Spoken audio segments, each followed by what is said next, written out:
راغلي ول تاسو مسلمانان یو که کافران کافران یو څو کسان یو تاسو دوه کسان یو دغه سره څومره وخت کېږي چې ورسره یو څلور میاشتې کېږي چې تاسو دغه ته راغلي یو دغه ته چېرته راغلي ولې تکلیف ورکوو دغه ته خپله تکلیف ورکوو کم تکلیف ورکوو دغه ماشوم ته تاسو خولې یې تنګوو څنګه یې تنګوو ما ته ووایو چې هغه داسې یې تنګوو څنګه یې تنګوو چې څه کیسه وي بیا یې بېهوشه کړو که څه به کوو درین یې کړو څنګه یې درانه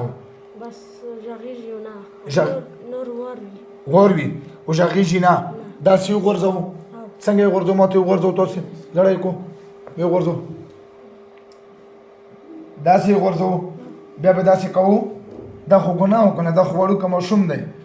تاسو کافران ولې دغه سره کار لرو 4 میاشتې مو ورسره تېرې کړې ولې خپله چا خو راله نه یو که نه خپله ورته راغلي یو بیا به داسې تکلیف ورکوو کافران یو که نه او 4 میاشتې کېږي او که بیا ورته راوړو تاسو دغه ته نه به ورته واده راسره کوو او که دوکه مو کړه دوکه کوو تاسو نور استادانو سره وعدې کړي که نه بل چا ته جوت شوي یو چا ته جوت شوي کوم ملا ته جوت شوي یو هغې ته جوت شوي یو هغې خبره تاسو څه ونه منله ویلې م هغه خبره ونه منله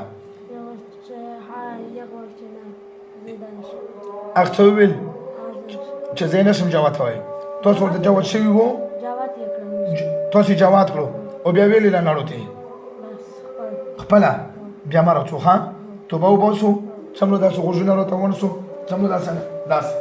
څومره داسې سیده راڅو بیا به تکلیف ورکوي او که بیا راغلي وو بیا به مړوم بیا به هر څه نه ساغ ظلم کوم اینې اوس د نه متیازې وخت کو بیا به نه غول وباسم تر هغې به سزا کوم دا وړوکی ماشوم دی خدای تباه و برباد که دا به مدرسه یی دا به سبق اسکول بی چې بیا داسې ونه کړو ښه غوږونه ونیسو کلمه به ووایو او مسلمانان شو اعوذ بالله من الشیطان الرجیم تیز وایو اعوذ بالله من الشیطان الرجیم بسم الله الرحمن الرحیم بسم الله الرحمن لا اله الا الله لا اله الا الله محمد رسول الله محمد رسول الله صلی الله علیه وسلم صلی الله علیه وسلم مونږ دواړه مسلمانان شو مسلمانان اوس واده کوو په قسم سره چې بیا به دغه ماشوم نه راځو نه به راځو او که بیا راغلي وو صحیح شورا کوه دې رسو واچو اوس ګوتو راګوتې ډېر زور وکړه شبه بدن نه ورته اوزه شبه ډېر زور سره ورکړو زور شبه ده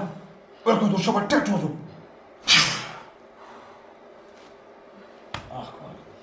څه نوم دی عثمان یې کوم ځای یې مکین دا کوم ځای کې دی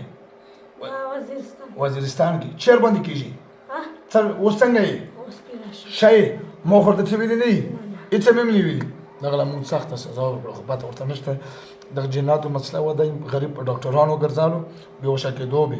خدای چې یو ځل ملا ته حاضر شوي وو خو هغه یې پلار یې چېرې پته نه لګي چې جنات دي او که نوره څه مسله اوس بچی ټیک مکمل ټیک اوس سره وو